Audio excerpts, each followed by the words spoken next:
and then hit the countdown.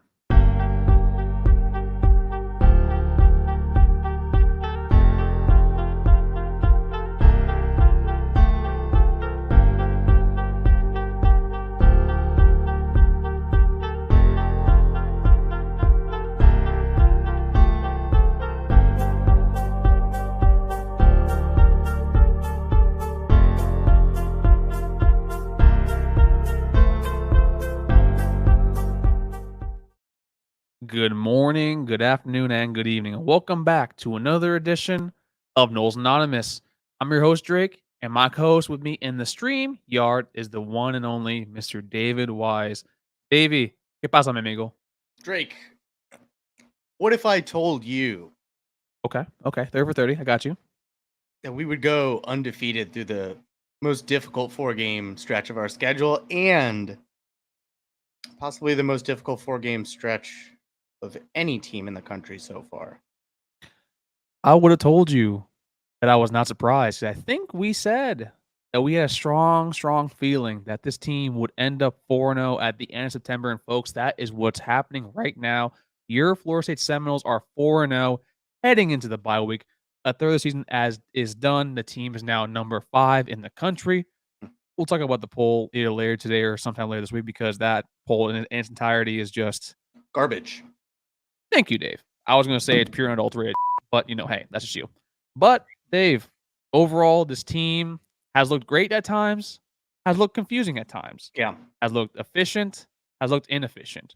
Overall, looking at the 4 games now that we've turned that looking at the 4 games now as they have been completed, Yep. what do you make of this Florida State team in its entirety? Well, I'm going to start only with positives here, Drake. Kind of counter to what I normally do when we talk, at least. But look, we're 4-0. The W's happened. Obviously, I'll talk a little about it now. We dropped in the polls after taking care of business against Clemson for the first time in years, as an away game after beating the dog shit out of LSU on a neutral site. This team, here's what they've done. They've taken care of business. And that's what you're expected to do if you're a good team or even a great team. It feels to me, Drake, like there's no so far elite teams in the country this year. So if you're comparing Florida State to the concept of what is an elite team in 2023, Florida State's one of your elite teams in 2023. There's holes so far in this team. Like you said, there's been inefficiencies.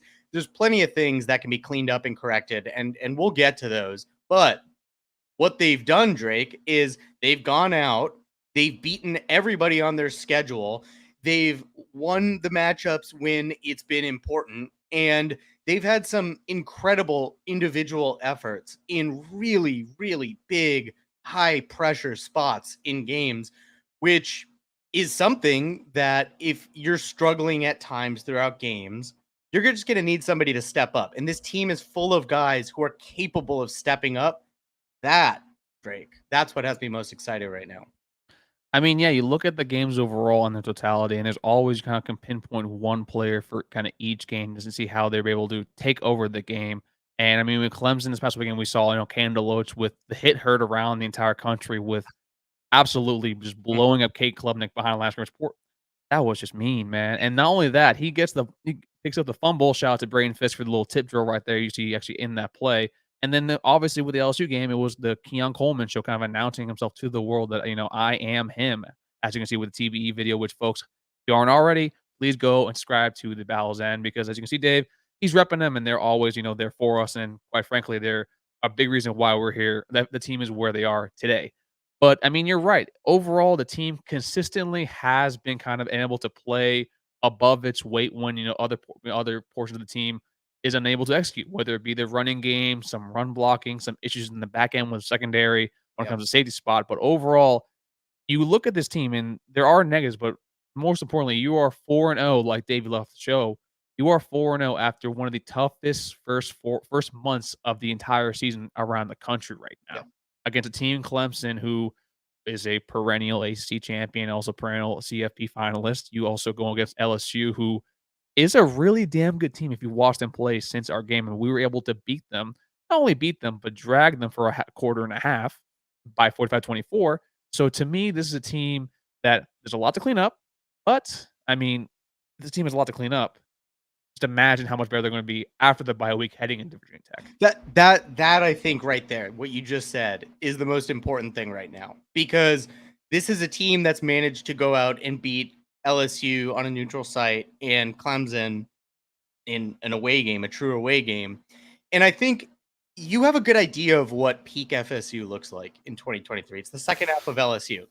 I think that is the ceiling of this team. And frankly, I don't know that there's a team in the country that can withstand a full game effort like second half LSU from this Florida State team and come out on top. So we've kind of set the bar already. We've seen what that looks like, but that has to be the most exciting thing here is you've had the run game disappear for long portions of games and for a lot of the season so far.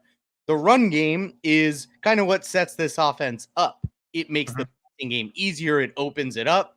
And it's integral to Micah Norvell's identity as a whole. That's right. And we haven't been able to rely on it. Flip the side of the ball. The strength of this team, I think anybody, whether you know this team or whether you're a national person or a casual observer of ACC football, you know Florida State's defensive line is supposed to be one of the best in the country.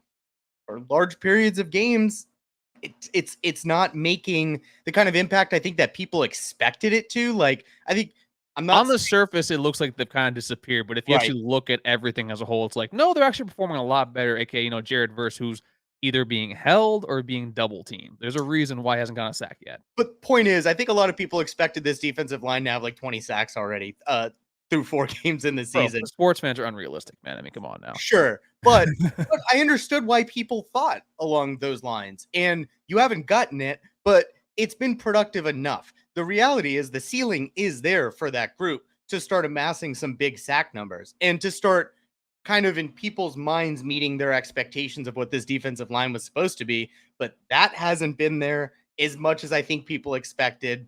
Your safety depth, which we talked about being our biggest concern on this team, has already been tested. And the result of Akeem Dent being out has not been great, but that's the point. We survived that. We've survived drops from the receivers. We've survived the run game not existing for parts of games. We've survived Jordan Travis not being Jordan Travis for a lot of the year so far. Clearly, he is really banged up. All of those things together. Any other year, you're telling me we beat LSU? You're telling me we beat Clemson on the road? Not with all those things going on. And this team's managed to overcome all of that. That is a good sign. I mean, to quote Mike Norvell, and to quote Miley Cyrus, it's the climb. I mean, you see it right now overall that how you kind of respond to adversity. I think Mark Norvell said it numerous times. That your response is what dictates, how you're able to overcome all these obstacles in all of these games, whether it be the Boston College game that you're up 31-10, and then you kind of hear rumblings that not everyone's feeling well. There's a lot of players, stars that are out. You have a lot more freshmen playing in, and then against Clemson, where that defense is an elite defense. I know they're not as Clemson the years past, but they have 6 or 7 kids on that team on the side of the ball that are going to be like top 3 round picks overall. And you also were playing in Death Valley, where like I think on game day, like, oh, it's a noon game, they're gonna wake up. No, that place was loud. Yeah, that place was packed. And the moment we started struggling, you could hear them each and every single step of the way. And you're right, just the way we're able to survive in advance. I think that's kind of been the mantra for these past 2 weeks. And now you get the bye week, get everybody, healthy, clean up some stuff, because I know the offensive line definitely has a little stuff to work on when it comes to run blocking. But overall, 4-0 with the start that we've had, you can't deny that this is one of the best teams in the country. And when we're hitting on all cylinders coming next week for this next back half, this is a scary team. Yeah, it really is. And there's so many positives to talk about, Drake. Where do you want to start on that front? Give me who you're most surprised in an excited way about so far on this team, and who you think is going to be that guy if it's not the same person going forwards. I love Jaheim Bell.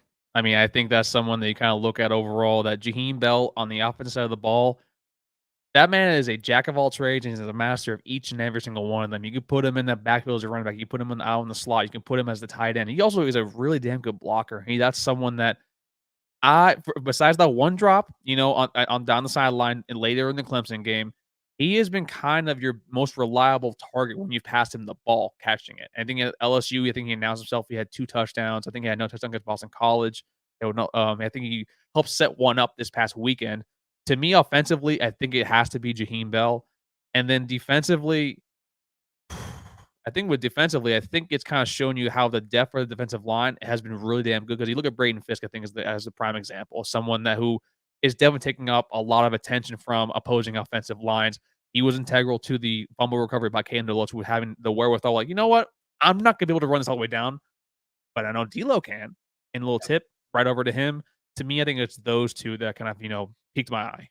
Yeah, so the obvious one for me is Keon Coleman. I mean, that's the yeah. I worry about what this offense would look like without him in it. I'm being so serious. Like, if you take him off of this roster, are we 4-0 right now? Because I don't think we are. Like, he's a meaningful enough contributor that I think he's actually affected the outcome of at least one game so far. So we got us a dog in the transfer portal. That Keon Coleman is that guy. And we're seeing Johnny Wilson made some great strides in that last game. Dude, he made like 2 of the most important catches of the entire game on Saturday, and I was like, which if the higher degree of difficulty with the catch, I was like, you know what, just throw him, a 50-50 ball like Right. 20 feet above his head. I'm like, just do that from now on because he'll never drop those. Right. That's so. I mean, he's a guy that was already here. I'm talking about the newcomers kind of right now. Obviously, so excited about Keon. That guy's going to lead the ACC in receiving touchdowns. He might lead the country in that at the end of the year. But he got 6. Yeah, he's got a lot right now. Crazy. I think you're right about the defensive side. It's Braden Fisk. I mean, here's what I love most about his addition to this team.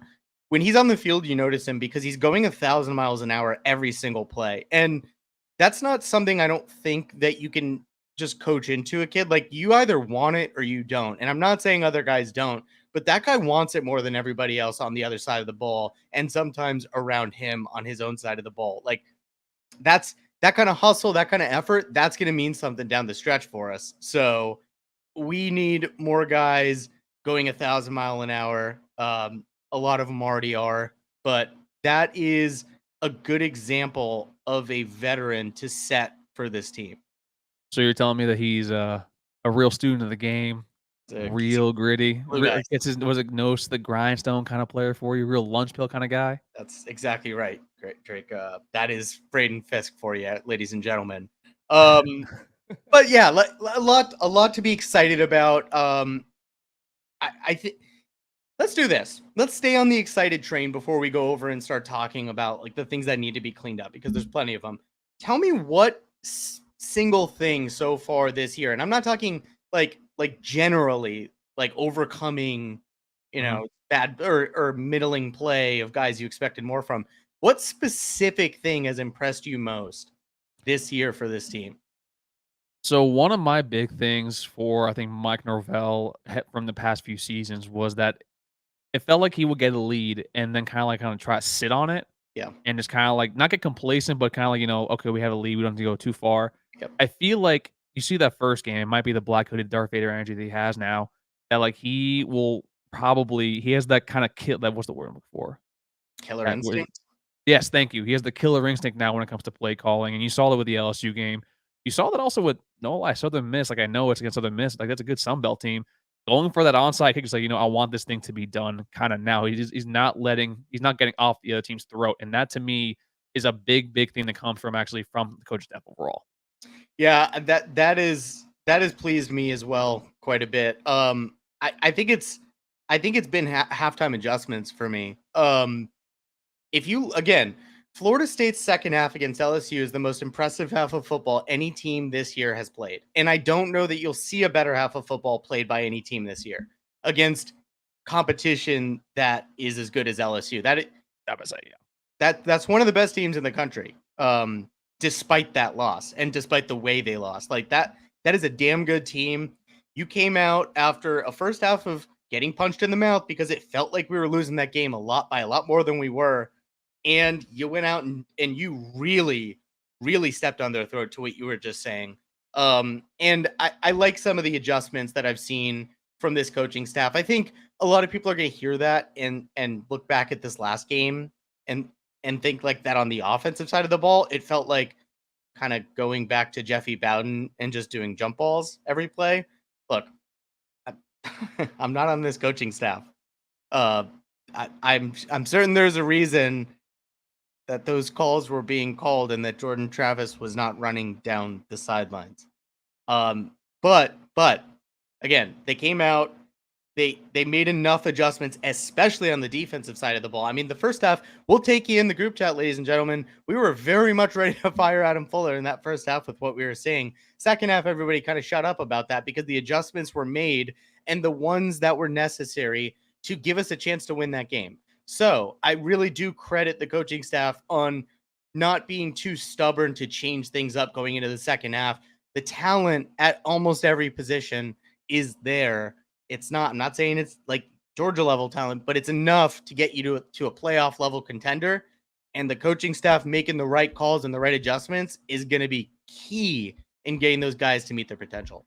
And those adjustments start, during the bye week because there actually is a lot to clean up, whether it be on the offense side of the ball or the defense side of the ball, and also includes the coaching staff themselves. So, Dave, what's the number one thing that you think that needs to be, I guess, cleaned up from either side of the ball? Let's start with the offense side of the ball. What do you think needs to be cleaned up, over this kind of bye week heading over to Virginia Tech next week? So this is a loaded answer because I think a lot goes into this. But you have to get the run game going. The run blocking has been bad this year, just to be very candid about it. Go look at the PFF grades. It's not been good. However, under Mike Norvell's running scheme, it's always been able to overcome bad run blocking. It's always had excellent performance in spite of bad run blocking. Go look at last year what Trey Benson did. He didn't exactly have world beater run blocking in front of him. Just go back through history on PFF and look at it. You're gonna need to improve the run blocking for sure, but regardless, you gotta figure out a way to scheme these guys into an advantageous position because just look at what Clemson was able to do. They knew where we were running to. They knew exactly what we were going to try to do, and we ran directly into the teeth of what they were doing to try to stop us from what we were doing. And you saw what it did. It was -1, -2, no gain, 1 yard. Couldn't get it going. It's a domino effect. You can't get the running game going. That means everything is on Jordan Travis's legs and shoulders. Clearly, he's banged up, so take away the legs. Puts it all on Jordan Travis's right shoulder. That is a ton to ask for when the defense knows exactly what you're going to do. You take the balance away from this offense, and yes, we still have incredible weapons at receiver with Bell, with Wilson, with Coleman, and with guys that we haven't even really seen have the opportunity to thrive that we think will. But that's not always going to be enough. And when you play good teams, you have to have that balance. We're going into a soft part of our schedule, but after that, it's not. And if our running game is not working by that point, I don't know about those playoff goals. Yeah, because I'm not gonna lie to you. I know people are gonna kind of roll their eyes when I say this, but you can't have the kind of running game you've had right now and beat Duke because that Duke team is actually extremely damn good. And I know Dave's not gonna hear this either. That Miami defensive line is also very damn good. Especially, I know Dave, struggles with that, but that D line is very, very, very damn good. But that kind of also goes to where I think it's a loaded answer. The run blocking, allows Trey Benson, Lawrence Toafili, Rodney Hill, whoever's got the ball to kind of like be able to be more creative. But then that kind of goes to where I think it needs to be cleaned up a little bit. That I think it might be doing to this because they're not able to do as much because the running game has been so, I guess, limited. Yep. The play calling has been extremely weird. Where I understand, like you were saying, at the Jeff Bowden play calling, where hey, we have a 6'7" guy here, a 6'4" guy here, both of them running a 4.5, 4.4. I'm just guessing, folks. I'm being hyperbolic. Let's just throw it up to them and see what happens. You're having a lot of low percentage throws happening in these games on first down, third down, first down. I was like, the middle of the field doesn't feel like it's being used. I haven't seen a Destin Hill make an appearance, and we heard a lot about him in spring. You saw it in LSU. He's typically he's always a third or fourth read there, but he's always there's a safety valve. He's never been used. Jaheim Bell, same thing across the middle. Even Winston Wright too. Like they have a lot of weapons to play with, and it feels like the staff is very, I guess, restricting themselves when it comes to low percentage throws, whether it be a lot of sideline throws, a lot of go routes, a lot of 9 routes. To me, I think that's where It needs to be cleaned up a little more, and maybe that goes back to the offensive line with, the running blocking because it limits you if you can't run the ball, you can't set the tone, and maybe it just limits you in that factor. Yeah, and I think that's exactly right because look, when Keon Coleman and or Johnny Wilson, when one or both of them is having a good game, even if they're not yet, just from the outset, they're going to draw the attention of defenses, which necessarily means you have guys work in the middle of the field. You can see it for yourself if you go back and watch the replays. They're open. On that play that we took a sack from that 3-man pass rush from Clemson, uh, wide open in the middle of the field, and it was two different guys. So yeah, I agree with you. I don't know if it's that Jordan's being told like look at the outsides, or there's got to be some explanation for that because it does feel odd how little usage the middle of the field is getting, and it's another dynamic to this Mhm. offense because we have such weapons on the inside. I totally agree with you. Jump balls are great. Keon Coleman, we're not calling 50-50. His saying is 80-20. That guy's going to catch a lot of those for sure. But if the opponent knows what you're going to do every play or has a really damn good idea, it it just makes what you're doing more difficult. So I'm with you there. I really do hope the coaches take a good introspective look at the offensive tendencies and how we can utilize portions of the field we're not using them. Right there with you. And part of that is also it's offensive line for newcomers is extremely difficult to kinda, like, get into the scheme of things. It's kinda like learning a language where it's like, you speak Spanish? Okay, now it's time for you to learn some Mandarin. It's literally that big of a leap, and I mean, because 'cause I'm looking right now, I'm looking off the side, sorry, folks, where you look at, your lowest grade run blocker, and one of them is Jeremiah Byers, and he's the one that was a Yes. big UTSA transfer. He's a great, really, really good offensive lineman, but 1, he's playing in a Power 5 conference now. 2, it's a entirely different scheme and playbook he has to learn. And 3, it's entirely different language of communication he's gonna have to do with the center. And folks, Maurice Smith only played the first game and the fourth game. They've had D-Wash, running the gamut from the center spot. So there hasn't been a lot of consistency with the offensive line. And I look at other players, whether it be, a Dimitri Emmanuel, maybe Casey Rocken coming or Keandre Jones coming in as well. They've been a little bit better, but it is difficult for offensive linemen to kinda come in from the jump. And I think with Jeremiah, that's someone that we kinda need to see kinda clean up a little more. And hopefully he's able to get a better grasp on the playbook because it is difficult, from the jump to be kind of back to where he was at UTSA. Yeah, 100%. I think we'll see that come along as the season goes. And I just wanted to add Exactly.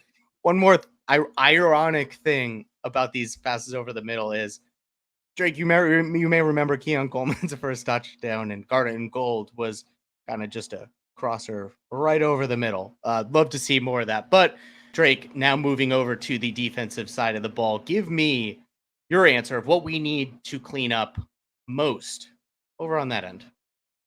The one thing that, I think, Dave, in your job is very integral to what you do, and that's communication. And Mhm. I feel the one big thing that we're seeing is communication between the safety spot and the linebacker spot, kind of like your field general back there. We kind of now looking back, I was like, we took Jamie Robinson for granted how much he actually Oh did. yeah. I think we said we rated about it on here, and that still wasn't enough. Yep. And I see Akeem Dent, he's out. Kevin Knowles, who I don't fault him for anything because he has not played safety up until this past spring and this fall, and that's something it's extremely difficult to do. And then communication between him and the linebackers has sometimes been missing, has sometimes been ineffective.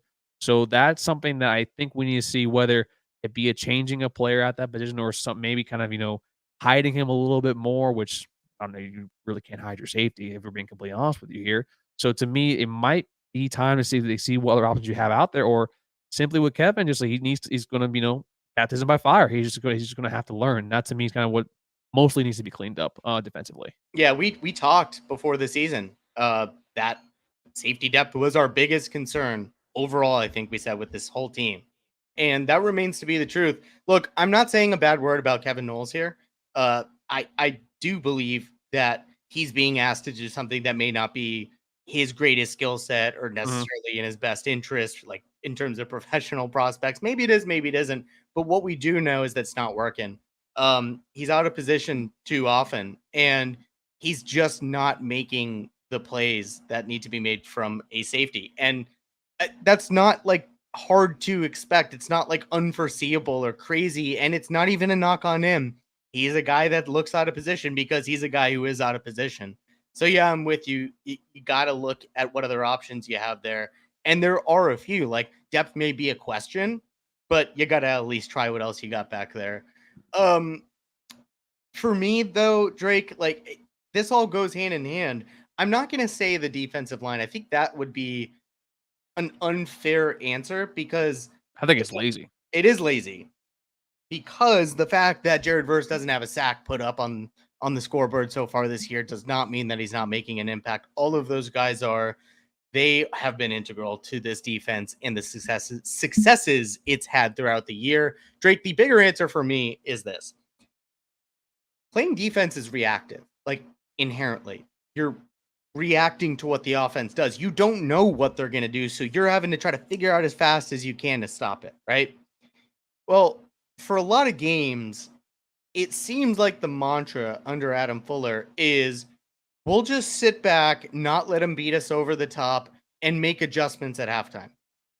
And I don't love that when you're going against better teams. Like I would like a little bit less reactive and passive and soft, playing soft, playing off receivers in the first half of games, especially right away. I'm not saying be aggressive and blitz 8 guys every play, but a game plan that doesn't necessarily revolve around giving receivers 12 yards of separation right off rip when their quarterback has not shown either on tape or in the game against you that he can or even will try to beat you deep. So I just want to see a defensive game plan that's a little more narrowly tailored to what the opponent is trying to do and a little less soft to start the game. Narrowly tailored. That's a really, really good legal answer right there. But no, Dave, that's kind of where I was gonna go. And look, I'm not saying you need to fire the man. I'm not. I was saying that Saturday during that first half, but they We say things that. format. But I've been saying that for 4 years now. No, my main thing is it goes to that where it feels like no adjustments, and we try to learn the entire game Yeah. of how they're playing for that full 30 minutes for the first half. And second half, I know it's great adjustments. I've never ever said that he's bad at adjusting the second half. That's kind of what he's been known for since he's been here. My only thing now is like, why does it take him so long to make those adjustments? Why can't he just do it, like on the fly, like during the game? Is he not quick enough when it comes to that? Is that something else? Is he kind of like me where he wants to make sure everything's all his ducks in a row before doing that? But then also my problem is he overcorrects on one specific thing during the game in the second half where, okay, you know what, that one is not happening again. But you still have 4 or 5 other things that we're struggling with that aren't fixed or aren't adjusted to. Yeah, So that's and right. and I'm not saying the defense is bad. The defense has been a good defense. It is, I think right now S&P Plus I think is 23. I'm not saying the defense sucks. I'm not saying that at all. But what I'm saying is if we want to take that next step, I think you really need to look long and hard at who your coordinator is and see that if he's able to keep doing this, or maybe you just need more elite world beaters on the defense side of the ball. That could be the answer too. But do you really think that he's shown you enough that that is actually the answer for that? Yeah, that's exactly right. And when you say to take the next step for this team is going to be winning all its regular season games because we've gotten through that hard part of the schedule. You know how you screw that up? You go out against a team like Syracuse. You screw around a little bit and just play soft and not let Wait, they're 4-0. Yeah, damn. not let Garrett Schrader beat you over the top. Strange strategy because they just ran him 25 plus times, I think, in that last game, and they're running him as many times as they need to. But that's what we're talking about here. That's a quarterback and a team that you know are not going to take deep shots over again and again and again. They're not a risk to do it. That's not their identity. Even if they were to break that identity, you haven't seen him be able to make those throws. So to go out with a game plan in a game like that of we're not going to let him beat us over the top, but we will let him gash us running up the middle for 15 yards every play. That would put you in a spot where suddenly you've made a losable game out of a game that you truly should win, and to reach your goals, you got to win. So I think that's kind of what we're talking about here is you want to reach that potential. You got to figure out a way to not put the defense in a spot where they're having to come from behind and they're having to react to everything when they're out of position. And learn how to cover running quarterbacks. I don't think we've ever been able to do that. I mean, Thomas Castellanos, that's a kid that you recruited a few 2 seasons ago before he went over to UCF and then transferred to Boston College. Because you're right, Garrett Schrader, the slowest fast guy alive, ran for 150 something yards a few years ago. I'm not saying he will, but just game you can't limit him because he is a dynamic runner. Same thing with Ryan Leonard, who actually can throw the ball and also run. Yep. So you need to be able to be prepared for this, and I think that is what they're going to take for this next upcoming week. Now, Dave, we have the schedule in front of us. Yep. We have 3 straight games at Doak, 1 away. We got 2 away, 2 more at home, and then 1 last one at Florida. How do you see the rest of the season playing out? Well, Drake, the answer to that is really, really easy for me. If we can get out of this bye week with Jordan Travis's health intact or restored, I think you finish this year 12-0. I actually don't really have to think about that very much. I don't know why I was hesitating there. If Jordan Travis is fully healthy, you go 12-0. Virginia Tech, just so we're all on the same page here, if you didn't know this, is truly one of the worst teams in all of Division I this year. Not just the ACC, not just Power 5. They are bad. Yeah, the fall off is extremely not even surprising. It's dark. It's stark. Right. That's a team you can't lose to. That's a team where if you play them 100 times, you should beat them. I'm going to say 100 times, like this exact 101 times. Right. 101 times exactly. Look, if Jordan Travis is banged up, which it appears to be the case because, not only can you see it in the body language, but he's not running the ball. And I'm hard pressed to believe after that Clemson game that it's a decision by the coaches of we're just not going to run him. There's more to it than that. There has to be. Honestly, don't play him against Virginia Tech. Play Tate Rodemaker. Virginia Tech is that bad. I would just put him in that, the pod from Dragon Ball Z. Goku, resting up, healing up for Syracuse. Just do that. Just play Tate. Yeah, if he's not healed after the bye week, that should be something that's considered. Because here's where I was going with that. If Jordan Travis is not 100%, look, Syracuse is not a team that should be that should be able to beat you. It's not a team that you should be able to or worried about losing to, but it's a team that you could if you screw around and just scrappy. Yeah, they're better than Boston College. They're a better team. So you screw around against them. You screw around against Duke, who's actually a good football team. Those are both 2 teams who you could lose to. Wake Forest, look, they suck this year a little bit. I'm not going to say it's still Wake Forest, man. I'm not still Wake Forest. It's a problem until it's not a problem. Pitt has underwhelmed. That's still a game where you could screw around a little bit and they can reach the potential of what people thought they might be this year. Mm-hmm. Not saying you're going to lose to them. Not saying you should. Just, you see what the thought process of a banged up Jordan Travis does to you. You start to wonder, is this game losable if you don't X, Y, or Z, right? Miami's a losable game. That team looks good. Florida's a losable game. That team doesn't look as bad as I expected them to. So not every game, but you're gonna skip over the mighty North Alabama Lions? I am Drake. Tate Rodemaker, go win that one. But look, if Jordan isn't healthy, do you have questions in your mind of can the running game shoulder the load right now? Of course you do. So it really is that simple to me. Is Jordan healthy? If yes, check win. Check a W next to all of those boxes for me. No, I mean, I completely agree with you. And that's kind of where the threat of Jordan's legs hasn't kind of been unleashed yet in any single one of the games except for LSU, maybe on a few plays. And that could be either by design because of his health issues or simply being that they want to hold off on that until later games. And I wouldn't be surprised if you're looking at it, I wouldn't be surprised if that's not unleashed until like Duke or maybe even depending on how the Duke game goes, maybe even Miami. Because that was the one big thing that we knew Jordan from the jump was elite at, and that was basically being a dual threat quarterback. Mm-hmm. And now with the weapons he has, with all of people around him, he makes everyone else better because of not only his arm, but heading into the last year in this year, it's his legs, and that's what opens up the running game for Trey Benson, Lawrence Toafili, a Rodney Hill.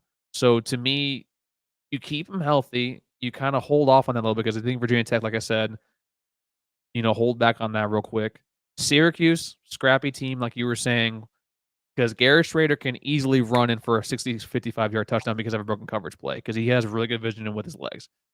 Duke should be higher than 17. Duke is a damn good football team defensively, and also Riley Leonard is a pretty solid quarterback. He's a top 3 quarterback in the conference. Wake, Sam Hartman's gone. The mesh is still there. I think it's the playbook, also overall that play, and also the RPOs they run. It's a really fun and good offense, and the wide receivers are always really good. Pitt, Kovac isn't good, but like you said before, that game is away. That game is going to be at Pitt. It's going to be cold. Yeah. You know how cold games can kind of determine how you play because it's a real thing. And then you got Miami at home, which this Miami team actually looks pretty decent this year, which is start from what I thought heading into the year. Yep. And also a lot of other players are extremely young, which heading into next year, that's going to be one that we circle probably overall. North Alabama, not talking about that. And then with Florida, I still think they're worse than I thought they were going to be. I'm not, I know they're talking mad crap about us, struggling against Boston College, struggling against Clemson. Y'all were in a dogfight with Charlotte, so I really don't give a about your opinion when it comes to football, honestly. So to me, this is an easy 12. No, sorry, it is a reachable 12-0 schedule. Right. But this is something that basically you can't screw around, like Dave said, or better yet, as the kids say, you can't around and find out. Yeah, and it's funny because kind of thinking about bringing all the things we've talked about together, I don't know that we need to fix everything to be a championship quality team. Like, for example, just getting Jordan Travis 100% healthy, I think masks an awful lot of the other issues. Oh, dude, that's everything. Like, we didn't even talk too much about this, but like, I'm going to give, you know what? I'm going to have you do this too after I do. I'm going to give you my hot take so far about this team. Mm-hmm. Rodney Hill's the best running back right now in the running back room. And like, would I love to see what it looks like if you get him some more carries? Yeah, I would, but I would rather Trey Benson get it figured out. And I think that happens again with a healthy Jordan Travis because a good passing game or the threat of a good passing game makes for an easier life on the running game. And if you get Jordan Travis's legs going, that is a run game. So then I think that would help open up the traditional run game. Jordan Travis's health fixes an awful lot of problems for this team. But what is your hottest take so far about the 2023 Seminoles? A lot of my takes aren't that hot, though. I mean, I want Destin Hill more involved, Winston Wright more involved. Honestly, maybe because we haven't seen much of him. Free my homie Biscuit. I want Marcus and Douglas out there more to help out with blocking if we're still struggling at this point. Like Timothy Halpert has been a very good, addition, receiving wise, but you can definitely see that blocking. He still has got a few kinks to work out because he's going from shorter to the Power 5 level. So to me, the hot take is probably let's get a little more Biscuit in there. Yeah, I am good with that as well. It's funny, people I think forget about him in this offense, but he's like the strangest deceptively fast runner in human history. You saw it. He's a large person that can move. Jesus Christ. It's like watching David Ortiz try to get a double back in the day. Like, why are you so big and so fast at the same time? This is not fair. It killed me that he dropped that screen pass against Clemson because that's exactly the kind of stuff you can't see happen when you finally get in the game and get that opportunity. Yeah, that's a fair point. To what you said, the blocking is important. There's plenty of things this team there are a lot of things this team can do better that I think, all else equal, would really help their chances of meeting that potential. Like if Jordan Travis isn't 100% healthy, you get your offensive line healthy, you get Mo Smith back under center. That's going to help a lot with the running game. And you get the running game going, that's going to open up the passing game. The defensive line, I think you're going to start seeing them really start to put up some numbers. That's going to have a domino effect. That's going to make quarterbacks' lives more difficult, which is going to make our secondaries' lives more difficult. That kind of masks that safety depth issue that we've been talking about and that we've seen plague this defense. So those are just two quick things you can do that, even aside from Jordan Travis's health, really would make a big difference for this team. So the sky to me is the limit. You've seen what it looks like when Jordan's not healthy and when you're having these issues. And the reality is you can still win all your games against your most difficult opponents, it's just going to look like what you saw, which is a way that gives people heartburn and a little more panic about what this season's going to turn out to be than I think they wanted. I think the limit does not exist with this team, as Lindsay Lohan, once said in the Mean Girls flick. But I think you're right with that overall. This team, I think, has a lot right now has a lot of shades of the 2014 team. Like Yeah. it gets the job done, but it's not in a way that is the prettiest. It's not even the way that you want sometimes. But regardless, the job is done and it's done in your favor. And I think with this team, we're very excited, to be covering it. We're very excited to be talking about it. We're excited to watch it. And Dave, we're excited to hang out with you tonight. So I please know. let the folks know, what they can do to love and support us, not only us, but also TBE. Yes, absolutely. First of all, thank you for being here. We know you have a lot of choices for your Florida State content and a lot of limited time. So thank you for choosing to be here with us. As everybody's heard the drill plenty of times before, please give the video a like, subscribe to the channel, ding the little bell, turn your notifications on. It'll tell you when episodes drop. We'll try to do them a little more regularly for you. We're getting kind of into the swing of things. That's the beauty. We kind of be a little more casual now, and that's what we're going to bring for you. Drake, did I miss anything? No, you did not. And folks, as always, support the team, support Yes. us, support TV, but most importantly, support your alma mater, whether you went there, whether you support there, or just you're a fan of squad. So with that being said, this was Drake, that was Dave, and we'll see y'all next time on Noles Anonymous. Take care, everybody. Win the bye week. Win the bye week.